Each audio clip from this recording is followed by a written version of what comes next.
I'll never forget sitting in this large conference room while a panel of the biggest names in journalism are on the stage talking to all of us mid-level military leaders.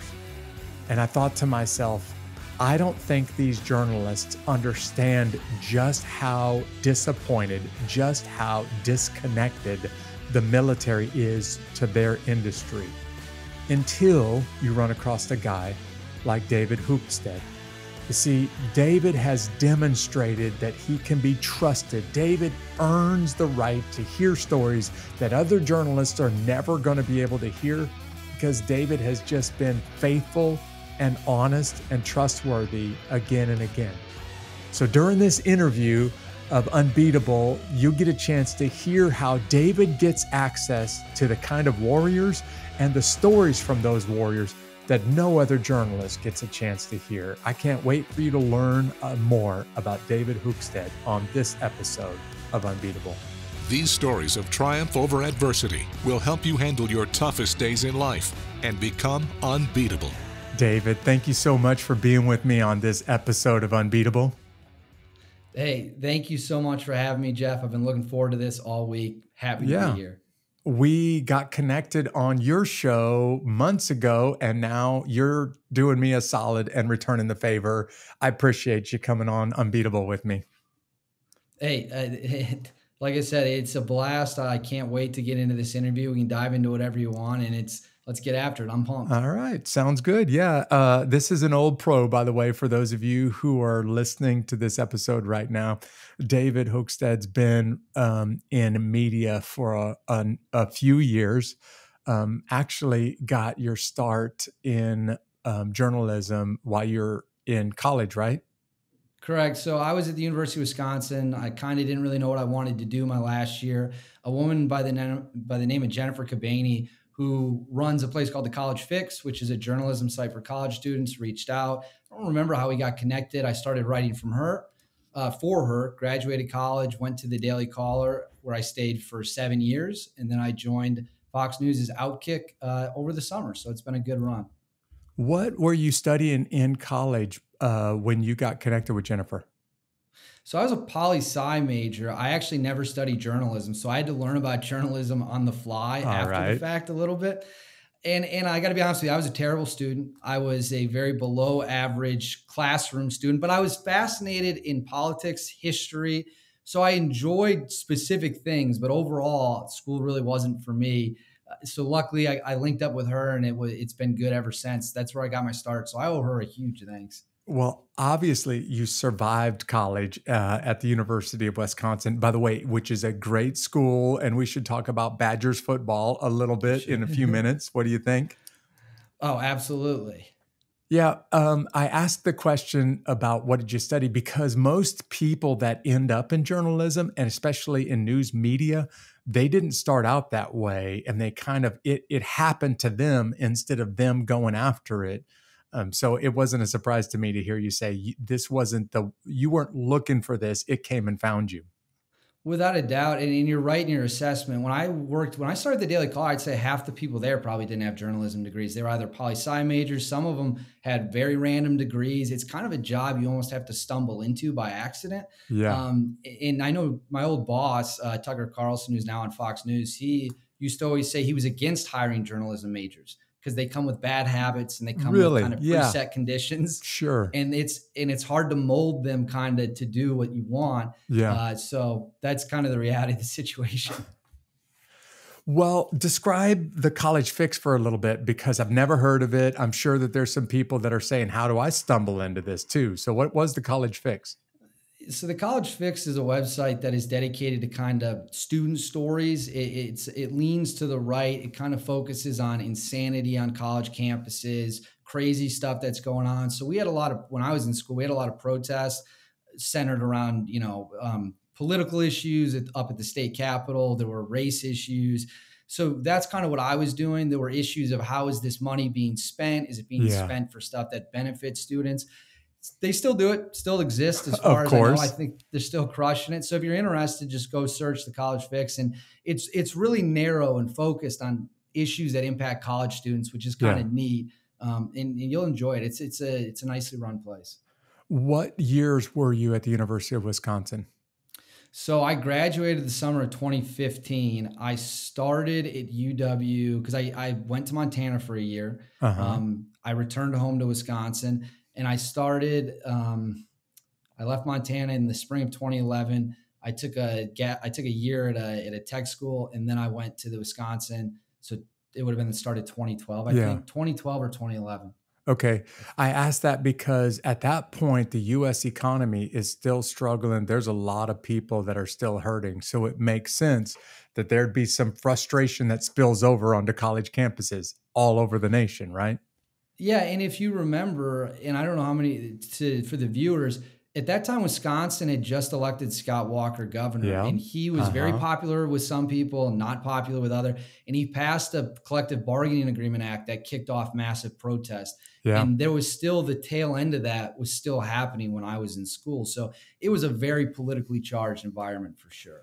Yeah, it's one of the only times I remember in my lifetime that the whole nation was watching the Wisconsin governor, kind of policies. Like that's not typical nationwide news, but everybody was watching the governor at the time, and lots of criticism from one side and lots of praise from the other side during that time frame.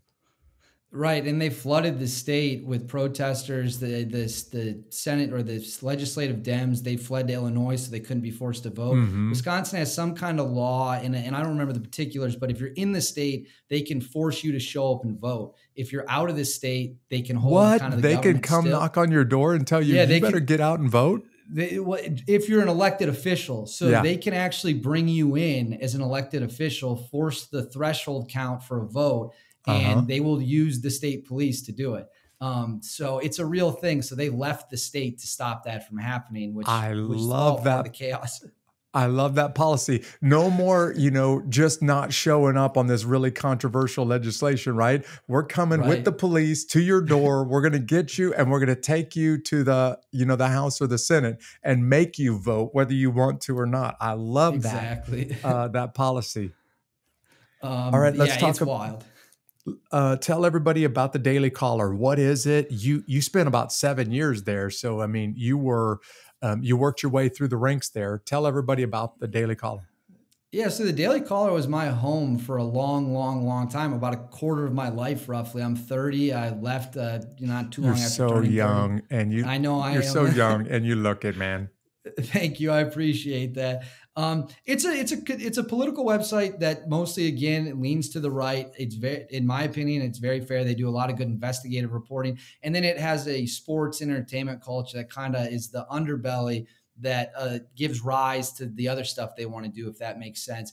So you're talking about if you want to read what Trump is up to, you can find that at the Daily Caller. If you want to read what Alabama's football team is doing, you can find that at the Daily Caller.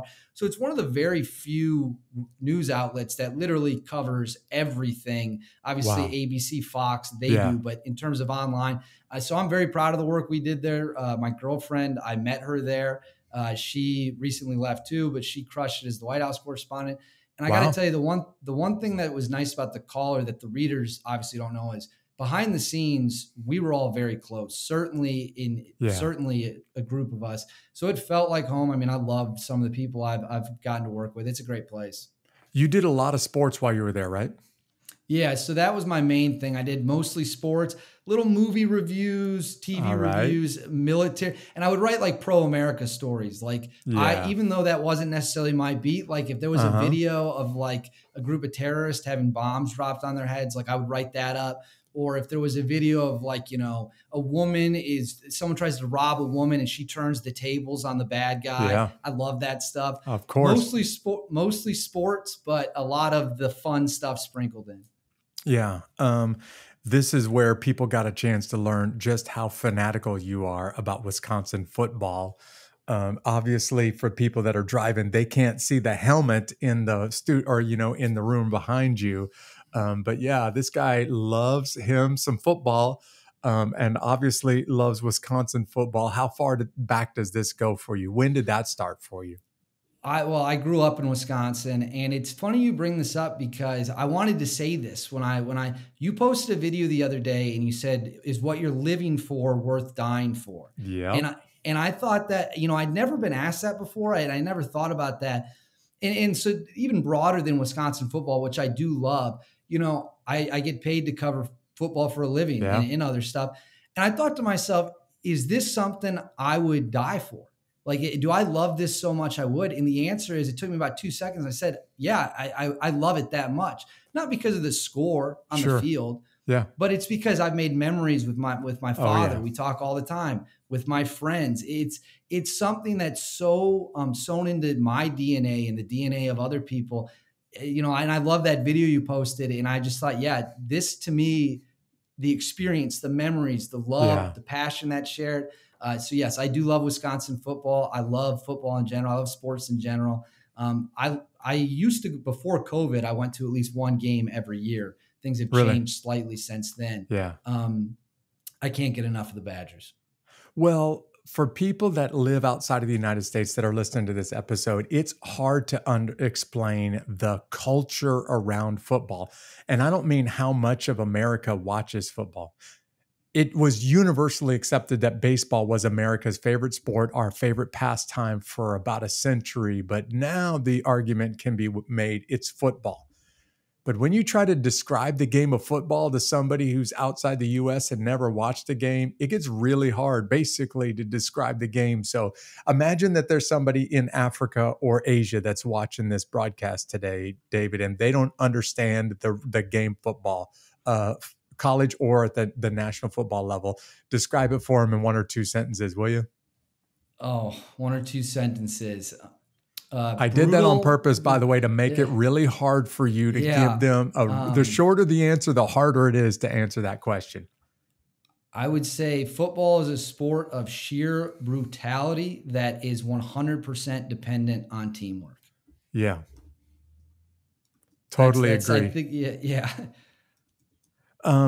So I got beef with you, man. I love Midwest football. There's this old, late 1800s tradition that goes along with it. And of course, you got those leather helmets from 125 years ago that were smashing into each other on snow-covered fields all across the Midwest and, other parts of the U.S. But when you start to talk about the pros, because you're a Wisconsin guy, I'm trying to figure out, how did you end up rooting for the Lions? Because it just made sense to me that you would be a Packers fan. What's going on there, man? I hate the Packers. So that's a good. Oh no, he just said that out loud. I get asked that question quite a bit, and it's actually a pretty simple thing. So my whole family's from Wisconsin. My parents grew up there. But my grandfather on my mom's side, so my mom's dad, he's from Michigan. Okay. And my mom was born in Michigan. So they moved to Wisconsin, but they were all Lions fans. So I was kind of raised. I'm very close to my grandfather. So I just, for some reason, he got to me before my dad could make me a Packers fan. So it's this weird split where I love Wisconsin college sports more than anything. And I cheer for the Detroit Lions, and I grew up in the state of Wisconsin. I get it now. Sure. Yeah. Makes sense. I got the same story, man. My grandfather was a huge Chicago's Cubs fan. And he spent his entire life literally watching the Cubs play baseball and begging, cursing, whatever, to get them to win it all. And in his entire lifetime, he never got a chance to watch them win the World Series. Then a few years ago, the Cubs go back and they break a 108-year losing streak. And I was like, if only my grandfather were alive today to see this, this would be the greatest moment of his life, because he spent his whole life hoping to see this and never got a chance to see it. Well, it's really, so Wisconsin almost won a basketball title in 2015. And after the game, I called my dad. We lost at the last second. And I did say to him, and I've never told this publicly to anyone in this thing, I said, "Oh, here we go." I said, this was the one chance you and I were going to have while we were both alive to win a national title. It's only going to happen once, and we just lost it. And we just lost it. And I was so sad, but I'm hoping that, the tide turns, and maybe while my dad and I are both still alive, the Badgers win a basketball or football one. Yeah. Well, I just got to say, you truly are an unbeatable fan if you root for the Lions, because it's been a rough year for about 30. Ever since Barry Sanders retired, it's been rough Right. for Lions fans, basically. I think they've won one playoff game in my lifetime. I was born in April of 1992. So it's been terrible. We have winless season. We've had one winless season. We've had some other seasons that came close. But the nice thing about that is you just learn how to set Right. expectations. Sure. And it's hard to get disappointed if you don't ever think they're going to be good. For example, I expect the Badgers to win. So when they lose, that's tough to stomach. Yeah. When the Lions lose, I'm like, okay, just the Detroit Lions. It's who we are. By the way, as a guy who lives in South Georgia, that's exactly how I am with the Atlanta Falcons. Every single Sunday when they choke a lead and they lose the ball game, the rest of the family's like, "Are you mad?" And I was like, "No, I expected that from the start." The only time I really got crushed is when they were doing great, go to the Super Bowl, and then lose in overtime. That crushed my spirits. But I just expect them to lose every game. So it's kind of a Christmas in August or September if they win. Yeah, it's a bonus. It's a bonus Right. if the Lions win. All right, let's go back to journalism for a few. So you've been around the game for a while. In fact, I want you to tell people about American Joyride and the show that you're doing now. But before we get to that part, let's say that there's somebody sitting in high school or early, first or second year of college right now, and they're thinking, "Man, David, I'd like to get into this industry too. I think I want to become like a news media superstar. How do I do that?" Answer that question for them. But at the same time, because you are in it, tell them some of the ups and downs about, the popular news media in the United States. Well, so the ups and downs I'll get to that point second. My advice to how you want to get into it, find a subject you really like that you want to report on that fascinates you. Could be the military, could be sports, could be spending, and go to a publication, say, I'll work for free as an intern if you let me kind of focus on this or help with this. That will get you way further. Making connections in journalism will get you a million times further than any degree with a piece of paper, not even close. So get your foot in the door. The ups and downs are when you start in journalism, don't expect to make virtually any money. It's just, there's a lot of people who want to do it and there's not that many jobs, which means that you're just going to have to be willing to work for very little at the start. And the upside though, is you can have a real impact. Like you can break stories that change the narratives. I'll give you a perfect example. When I was at the Daily Caller, someone leaked to us a transcript that the Secretary of the Navy had said after COVID happened, someone had died, and he had made all these kind of cold-hearted comments and all these things. And we got our hands on that transcript and we published it. And he actually denied it at first. He said, "This is made up. I never said any of this." And then CNN, I believe, got the audio recording and then he got fired. So if we had not published that transcript, maybe CNN never goes looking for the audio, right? And you have a responsibility to hold people accountable. As a journalist, that's what kind of is my big pet peeve when you see journalists kind of suck up to power. They want to be friendly with all the people they cover. And that's okay. You can be friends with them, but your responsibility first and foremost is to the reader, who's the American public. Yeah. And that's why when we got that transcript, we published it, as I would hope anyone else would have. Yeah, you just described some really powerful ups. And by the way, for the person that was driving when you made that statement just a second ago, I hope you didn't run your car off the road when you heard David say, "Go to work for free," because the connections you make are much more important than the money you make early on. But talk about some of the challenges and you described the ups. Talk about the downs. Yeah. So outside of the money thing is, I feel bad almost saying this to a degree, is a lot of people that kind of are attracted to the journalism field. They can be very high intensity, which that's not a problem, but you're dealing with people who are maybe easily offended. You're not maybe dealing with people that are of the highest cut of character, is the nice way to say it. Yeah. They're self-centered, they're selfish, arrogant, massive egos. And I'm not saying that I don't have an ego and that I haven't been arrogant. I'm definitely not sitting here pretending like I'm above the fray, not at all. So working in an office environment, if you're not with people you respect and enjoy, can be very, very brutal, and it can wear on you. It can wear on you really bad. You have to learn, and I've only recently kind of learned this, when we work crazy hours, you have to learn how to set time Yeah. aside from yourself. Yeah. Because it's not uncommon for you as a journalist to work an 18-hour day, 3 or 4 times a week. Because if the news is coming in, you got to do it, right? Yeah. And people, myself included, have kind of got lost in that. And you forget, hey, it's okay to step away for a little bit. My girlfriend will sometimes tell me that we want to go do something. Maybe it's go get some Mexican food, maybe go see a movie. It's okay to do that.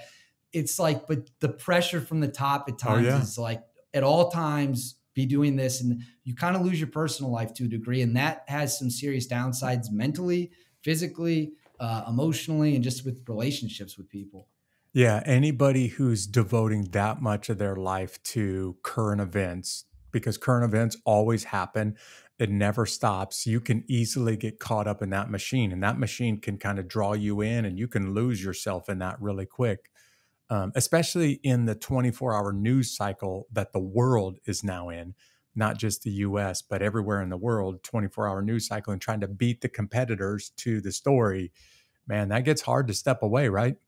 It's hard to step away, and the race to be first also has some serious downsides. There's a lot of people who are okay with getting some details wrong as long as it means it's first. And a good example is Amanda Knox, the American that was arrested in Italy, which was a huge national news story. One of the journalists wrote so many false things about her that turned out to be incorrect. And he was quoted as saying that it didn't matter. He was just trying to be first. Wow. And that young woman's life was ruined based on false information that was spread about her. So you got to resist that urge at all costs. And the more serious the story is, the more caution and judicious you have to be with it, because, you can seriously ruin someone's reputation if you make a mistake. Yeah. Well, now it's time for me to get honest with you, man. You've been honest about the, popular media industry. I considered a career in journalism while I was still in high school, and I got a chance to meet a couple of really, really high profile journalists and listen to them. And after listening to them, I thought, I don't think I want to be like that one day. 2 reasons. I'll be very vague here so that nobody sues me, but the ethics that I was hearing from the stage and just the personality, like it appeared to be a straight up prima donna or a diva on that stage. And I thought, man, I don't want that to ever happen to me. So I lost a lot of confidence in journalism when I saw that. And God, in his divine plan, pointed me to the U.S. military instead after that. You made a much better choice, I think, in terms of being able to help people. What I would say is really disappointing is I've had the opportunity to meet a lot of people who are TV personalities. Yeah. And I've been incredibly disappointed in almost all of them. They're very fake individuals. It's an act. Now, let me say the one person, and he was my first boss out of college, and I feel incredibly loyal to him, is Tucker was my first boss ever. Tucker Carlson of Fox News. And that is one of the few humans who, when you meet him in private, and he's a huge family guy, when you meet him in private, it's no different than what you see. It's incredibly authentic. And I wish I could say that that's what most people were like who have huge followings, but I would be lying to you if I did. He is a rarity, and I respect the hell out of him. I don't agree with everything he's ever said, but he's a great family man, and he was nothing but kind to me ever.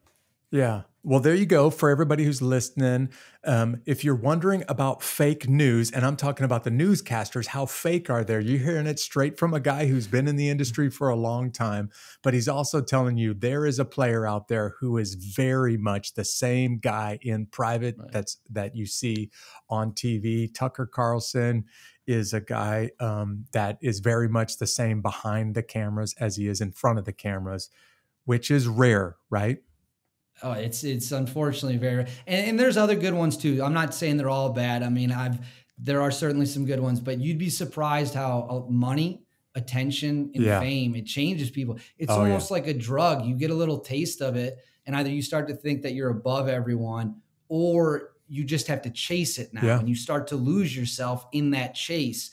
And I've seen some people do that. It's been really sad. Unfortunately, there's some good ones too. If you look back over we're going to nerd out for just a second. For everybody that's driving, just bear with me for a second. Before television, news, print journalism, and radio journalists, they were maybe like household names, the really famous guys like Ernie Pyle covering World War II.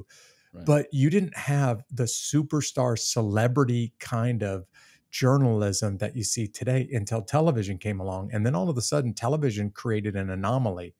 And I often sit there and watch TV news, doesn't matter what news station it is, and say, that person that you're seeing, that personality, that celebrity personality that you're seeing on the television right now, that is a relatively new phenomenon in human history. Before that, it was just a trusted friend that was giving you both sides of the story, the whole picture, allowing you to make a decision. And man, how far the pendulum has swung because of the 24-hour on-demand, constant, current events news source all over the world. Right, and they've learned that the worse the more incendiary they can be, the better the ratings will be. And ratings obviously drive everything. So you see networks who, I'll just use when Trump was president, for example. You saw networks who their entire mission was not maybe telling full stories. It was our ratings spike when we criticize Trump or whenever there's a scandal. So that's what we're going to do. And if we turn out to be wrong, it's kind of okay to them because they're like, we're making money. It doesn't matter. So yeah, I have a problem with that. And your point about how we have all these celebrities now, you didn't have it. You had like Walter Cronkite. What Walter Cronkite told America is what the deal everybody believed, right? Everybody in America believed it. Right. Yeah. Hey, by the way, I was doing a little research before we sat down and started talking today. And by every standard, if you look at the America's trust in media in general, news media, it doesn't matter if it's print, radio, internet, television, man, it's plummeting. In fact, a very recent poll by Gallup said that roughly 16% of Americans trust their news source. Doesn't matter what the news is. The other 84% are saying, I'm not sure if that story's legit or if I'm getting the whole story, which if you're in that line of work, man, that makes life really hard because there is a natural skepticism even if you're doing the right thing and reporting the whole story. So how do you handle that kind of jaded approach to the news today? Well, I think you have to set a reputation for yourself as being consistent and doing your best to give people it straight. And when you make a mistake, you got to stand up there. You got to put your hand up and say, hey, I thought I was correct when we printed or when I said this or whatever it might be when I tweeted this, and it wasn't. So I apologize for that. Yeah. The problem, I think the reason people don't trust the media is twofold. Number one, they've been proven wrong a lot across the spectrum. Again, there's countless examples in the past few years that you could just point to and look at. So when you're consistently wrong, people start to say, well, is anything you say accurate? And of course it is. A lot of it's still accurate, but you don't trust it because of the mistakes. And then point two of that is when they make mistakes, they're very hesitant to admit them or acknowledge them. My friend at the Caller, he was reporting on January 6th. He was working his job, filming footage of what was going on at the Capitol.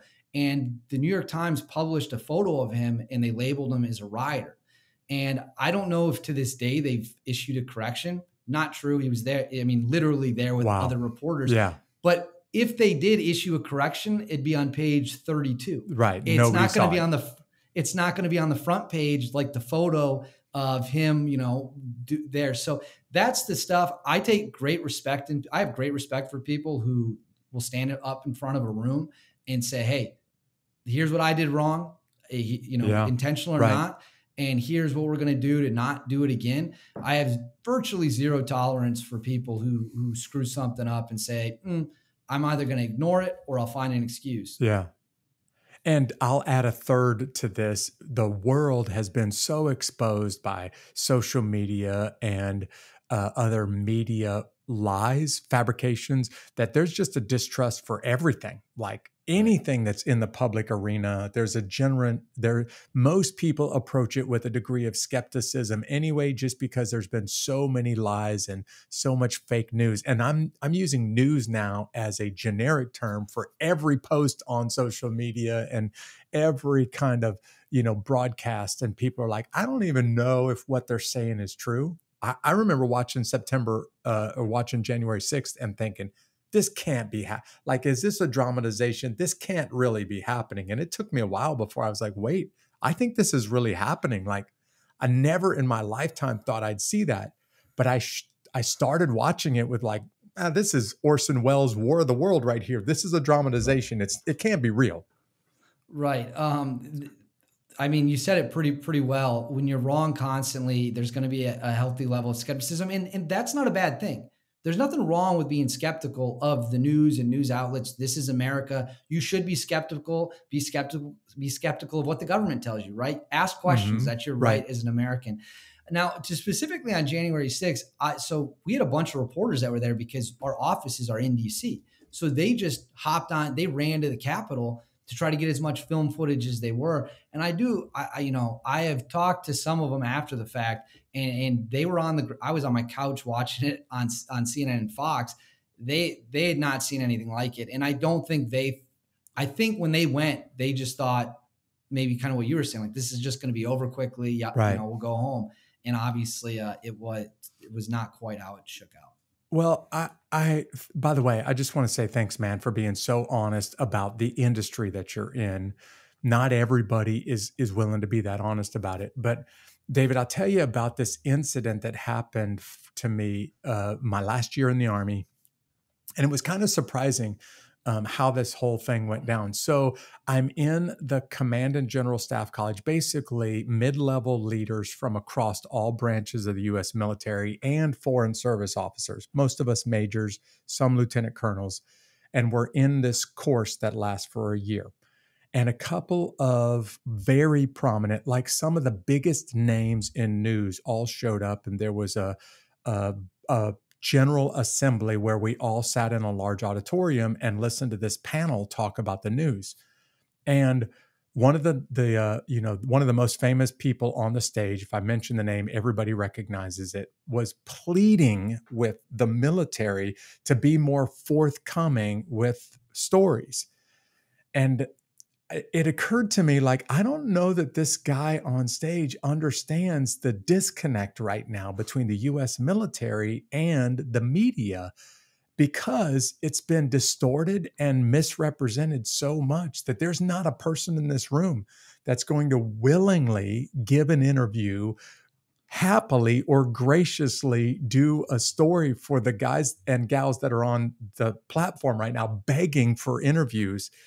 And finally, I stood up and I was like, hey, listen, I just got to say, and this isn't on behalf of the whole group, I'm just speaking my mind right now, but there's a genuine distrust here, because media has been around since the beginning of our country. Literally, our founding fathers believed it is important to America to have access to the truth, and it viewed journalism and the news, back in those days, newspapers, as the fourth branch of government. This is where you get the truth. This is who holds the government accountable to the people.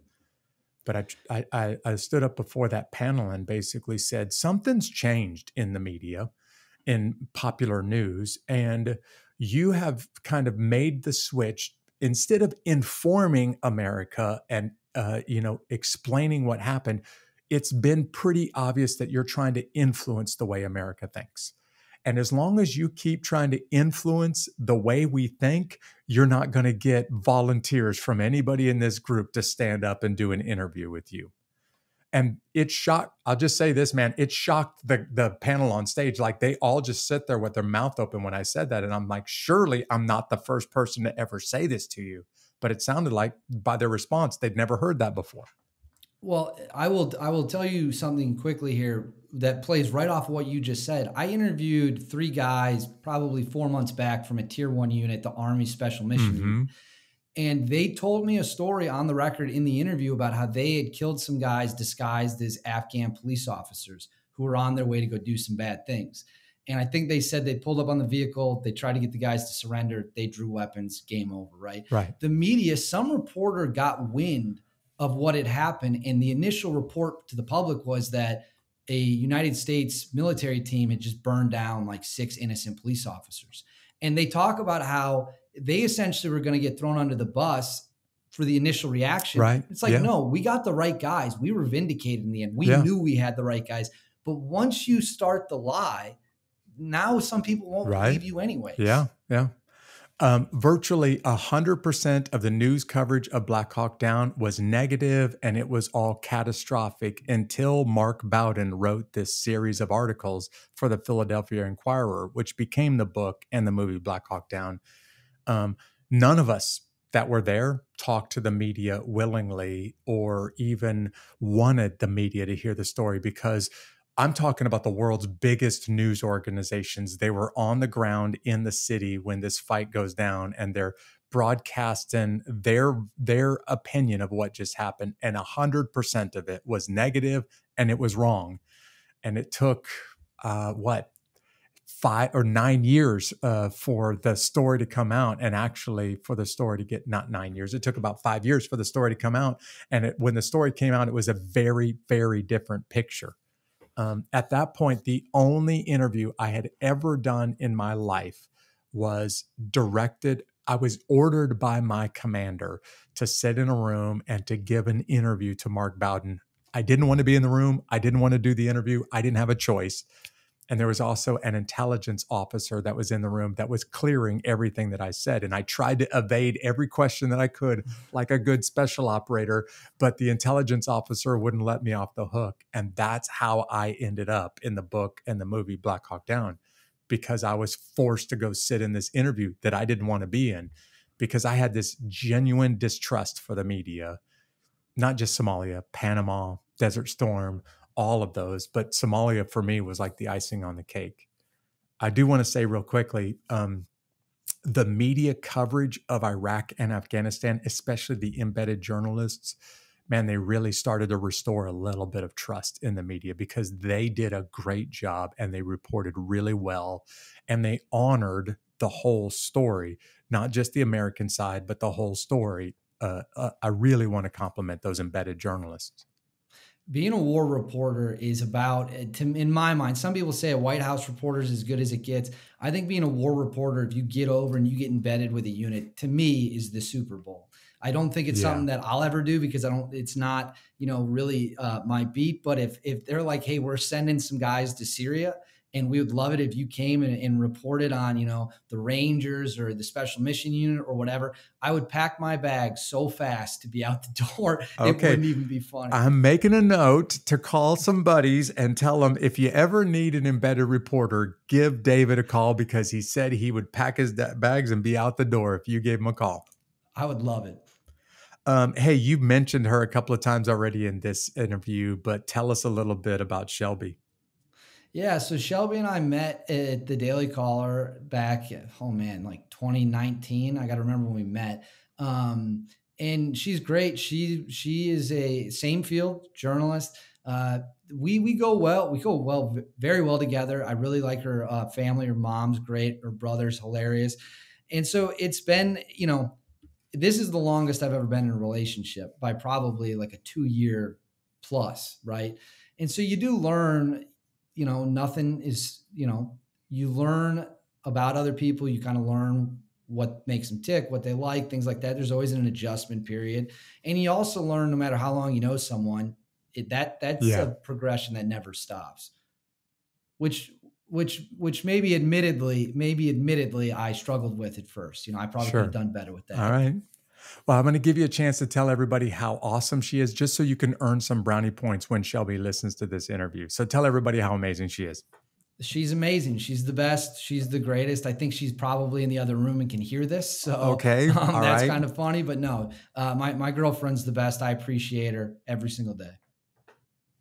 Yeah, I was about to say, if you're going to be explaining your spouse on the opening of Wheel of Fortune, that was about as weak as I've ever heard. But okay, Shelby, if you're listening, you're amazing, is what David wants you to know.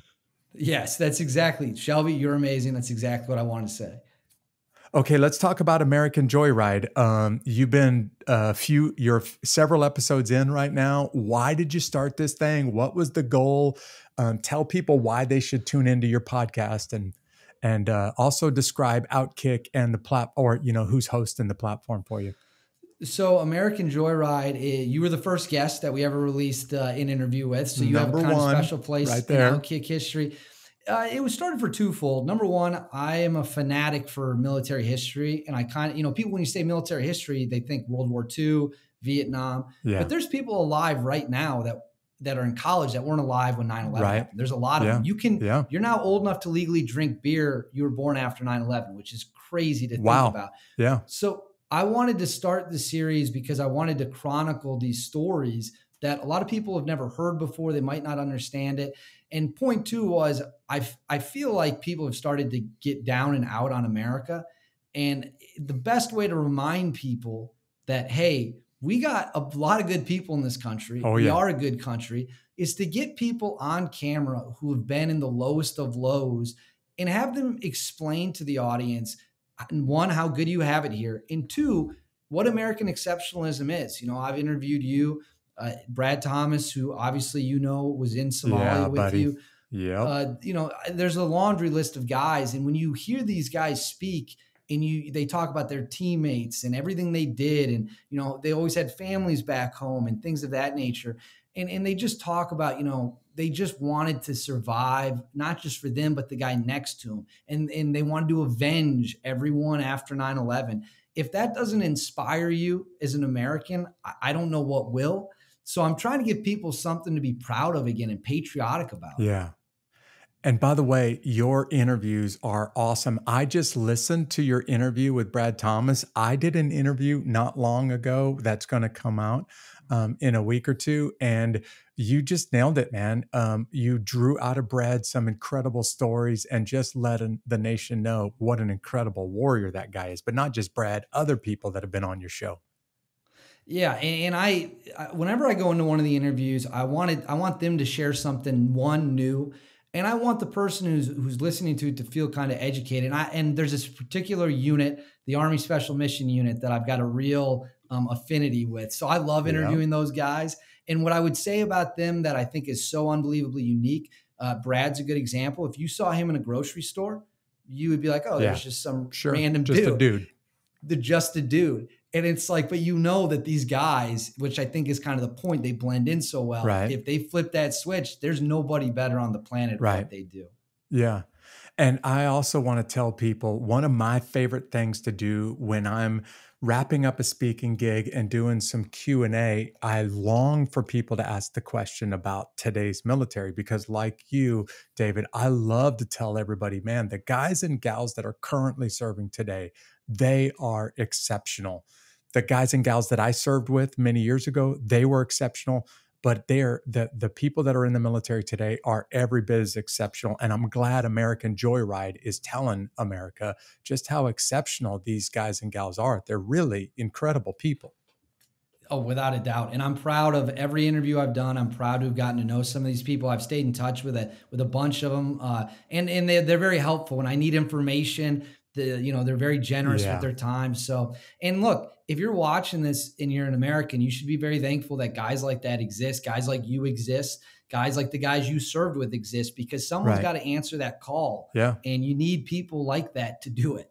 Well, I want to compliment you, David. You wouldn't get the chance to talk to a couple of those guys from the special mission units a second time or a third time if you weren't really, really good at your job and also careful the first time you did an interview. You have to build up some trust before those folks start to open up. And when they start to open up, you'll get some incredible stories, but it takes a lot of time and a lot of trust to get those stories out of them. And you're getting those kind of stories, which says a lot about you and your character. It says a lot about you as a journalist. Thank you. I really appreciate that. That's one of the nicest things someone's ever said about the man, it's true. series. I'll tell you, none of those guys willingly open up until you've demonstrated more than once that you can be trusted. Then they start to open up. And I think rightly so. If I could say something, there was a guy I interviewed it came out a few weeks ago. He was from the Special Mission Unit. And I could tell a little bit early on, he was a little nervous, but he'd seen the other interviews and he liked them. So we just kind of eased into it. And probably by about 30 minutes in, he's telling all these funny, he wouldn't really talk about like combat, which is Of fine, course. but he's telling hilarious stories. He's just riffing on any time. And you could tell once he realized, like, I'm not here to, throw gotcha questions at. He was having the time of he was laughing nonstop. Yeah, that is so unusual and so special. The fact that you can get those kind of conversations with those dudes and those guys and gals, it's pretty amazing. Which means, hey, if you're driving and listening to this right now, you really need to go follow David and listen to American Joyride, because the people that he's talking to, their stories are incredible. David's earned the trust to hear the kind of stories that other guys and gals in journalism are just not going to get. Thank you. I agree. And please do check it out. Yeah, check them out. Okay, so now this interview is going to turn the conversation a little bit, and we're going to talk about one of your biggest challenges. Of course, with a title like Unbeatable, we want people to hear about one of those unbeatable moments of your life where you were facing a challenge and you had to decide, I'm not going to live like this anymore. I'm not going to let these circumstances beat me. So we described this right before we started recording, man. Let's talk about what you looked like and what life was like for you while you were sitting on the couch in 2018, and then got to a moment that you decided, I got to make a change. So go for it. Yeah. So you asked me kind of what was a low point, if you will. And it's not even tough for me to think about. 2018. So I'd been in DC for a few years, felt like I was kind of making my way a little bit, maybe lacked the confidence I have now as I've gotten older and more mature, but yeah, I was eating really unhealthy. I was drinking a ton of soda. I was drinking too much alcohol. I was not sleeping well. It was just not. And I think part of that was because I got sucked into, I'm working nonstop. 18-hour days, several days a week. That's going to be really unhealthy, man. I'm not taking the time to food prep. I'm not taking the time to just find healthy alternatives. And then when I am going out with my friends, I've got so much stress to blow off that I'm doing it in a really, really unhealthy right. way. Yeah. So I weighed, 210, 215, and you can't really see it on camera. I'm not that tall of a guy. So I don't carry 210 pounds very well, to put it mildly. You looked like a pear is what you were saying. Yeah, it was not good. I didn't look like, a linebacker or a safety who might weigh 210 pounds. So I was sitting on a couch, and it's funny you talking about football, because I was watching Syracuse play Clemson, and I had a big jug of Mountain Dew and a 2-liter. He's sitting there with a bag of chips and a 2-liter of Mountain Dew. It was like a 32-ounce one you get from Taco Bell. Yeah, okay. And there's Taco Bell everywhere on the table. And I'm watching this game, and I don't know if it was like I just saw my stomach as I reached over to grab more food, but I said to myself, this has got to end. This has got to end sooner than later.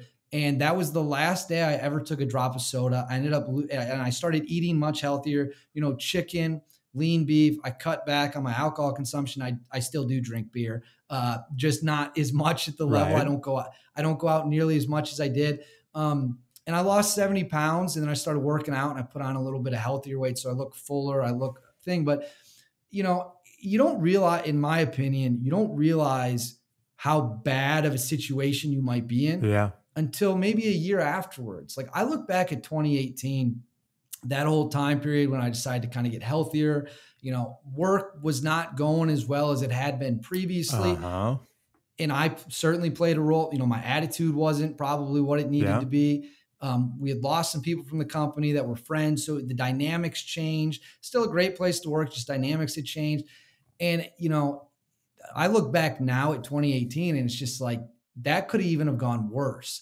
Like the combination of bad food, tons of sugar and alcohol, and being surrounded by people who maybe aren't also focused on the right things.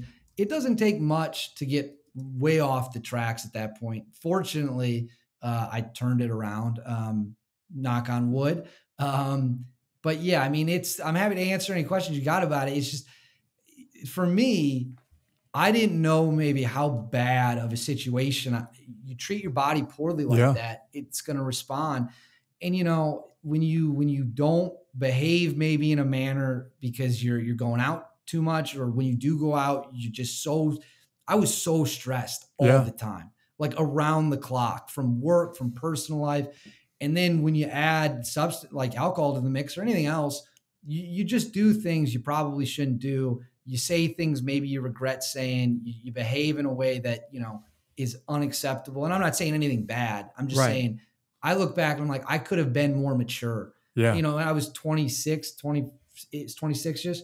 And so I don't know if I regret any of that. I'm very happy. I don't think if I had gone through that I would have kicked myself into overdrive. Right. Yeah, it wasn't fun. It wasn't fun. And I look back and I'm like, man, now luckily I had some good friends. Sure. And a couple of those friends, they're like, dude, there's better ways of doing this. Yeah. So. Well, anybody who's watching this episode on YouTube is looking at you and saying, there's no way this guy lost 70 pounds, just because by looking at you, you would think he's young, he's fit, he's healthy. 70 pounds based on your height is a lot of weight.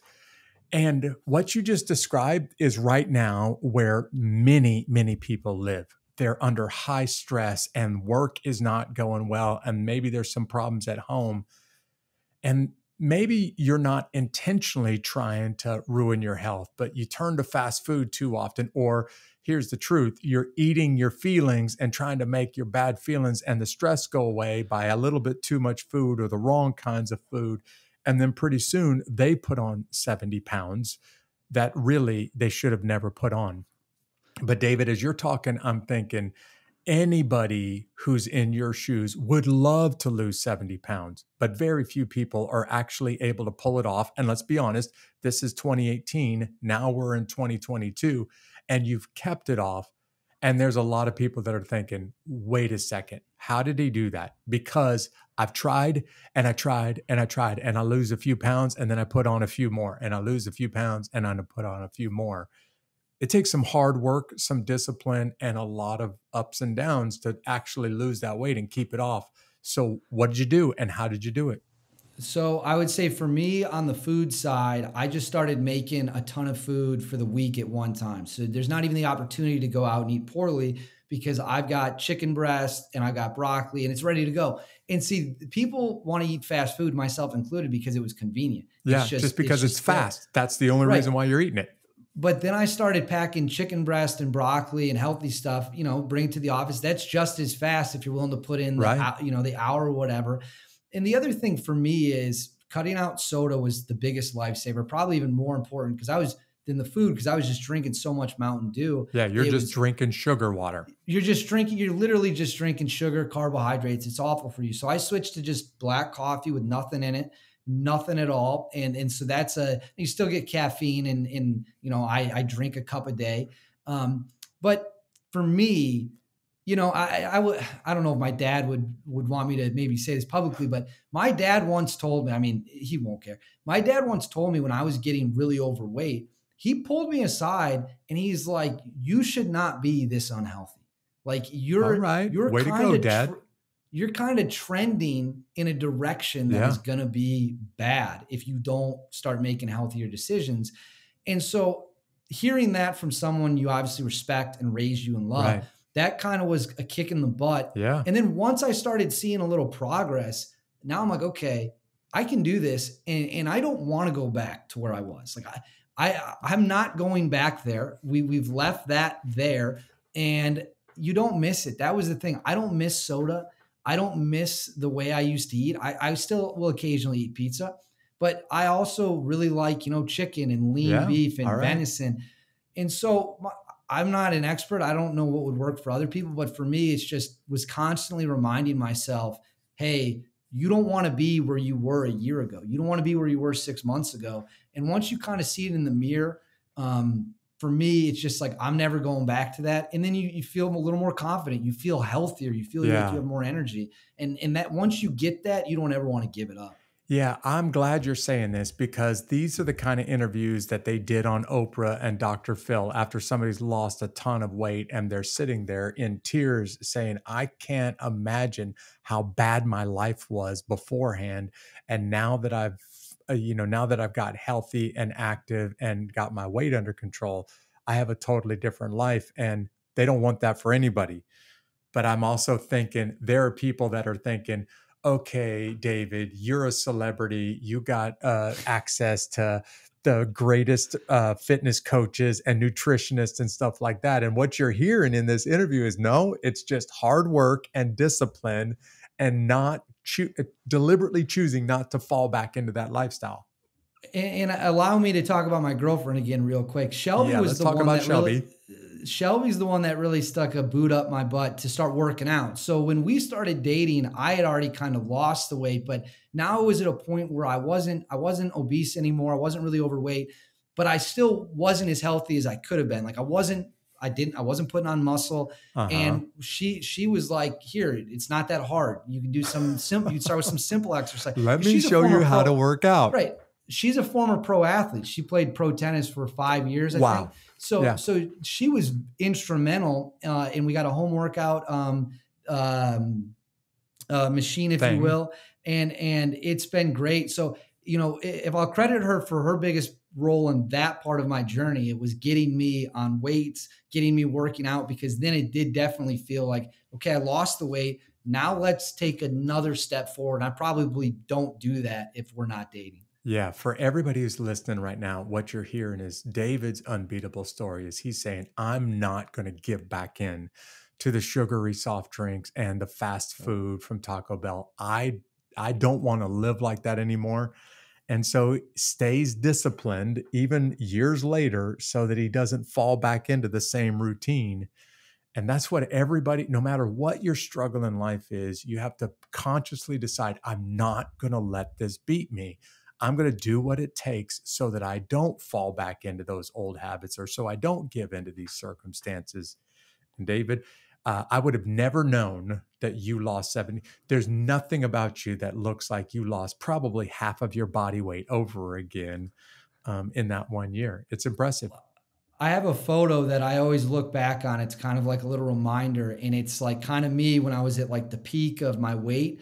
And I look at it as a good thing. Like that is what, like, this is where you came from. Like you were there, now you're here. So, yeah. Well, listen, people have gotten to know you in this interview professionally as a journalist. They've got to know a little bit about your family and your relationships. But last question, I'm doing this with all the guests. It's a totally hypothetical question, but this is just a way for the fans to get to know you better as a person. Let's say you got a free day. There's absolutely no work on the horizon. Nothing needs to get done. You can go anywhere you want to go. You can do anything you want to do, and you can do it with whoever you want. I probably should have said whomever you want. Where do you go on this free day? What do you do? But more importantly, why? I think that's an amazing question, and I will tell you the answer. If I could do anything with anyone on one day, I think me and my dad, we'd probably shoot some trap in the morning in the backyard. That's how we'd start. And then we'd schedule that day is going to be the day when the Badgers have their biggest football game of the year. And then we're going to go to the football game. And then we're going to come home and my mom's going to be there because she probably doesn't want to go to the game. And we're just going to spend the rest of the day. Maybe we eat dinner on the back porch. We overlook the field. And that to me, shooting trap in the morning, going to a Badger football game with my dad, a big one, an important one, and coming back. That if I had one day, that would be it, start to finish, no questions asked. Wow. I just want to point out two things about this dream day of yours. One, he said the Badgers and not the Lions. And two, he didn't even say the Badgers had to win. Just going to the game and hanging out with dad, spending time with mom at home. That does sound like an ideal day for a very busy guy. So, man, thank you, David, for being part of this episode. Thank you for having me. I really appreciate it. Okay, guys, here's my challenge for you now that we've wrapped up this episode with David. He sat on a couch in 2018 and looked at the TV and decided, I don't want to look like this anymore. I don't want to live like this anymore. And then what happened next is David started doing hard work and he stayed with it and he didn't fall back into the same routines. Chances are there's an area of your life that you're not happy with right now. Why don't you just take David's recipe and make the decision, do the work, but more importantly, remain disciplined so that you don't fall back into that same routine. And you can look back a few years from now and tell the same story to your friends, your family that David can tell about how he decided to change the way he looks and ultimately change his life. Hey, I just want to tell you thank you. Thank you for being a follower. Thank you for being a listener to this episode of Unbeatable. And if you just stumbled across this podcast and you like what you heard, why don't you go ahead and subscribe on your favorite podcast platform? I'd also tell you to follow us on social media because we put a lot of great content out there. But if you really want to become like a super fan, there is no such thing as a super fan, but if you really want to dive deep, why don't you go ahead and join the Unbeatable Army? We've got exclusive documents, PDFs that will keep you motivated, exclusive videos to pump you up when you're really struggling. And all you have to do to get that kind of content and regular information from me is go to unbeatablearmy.com. Thanks for tuning in to this episode. I hope you have a great week. I'll see you right back here next time.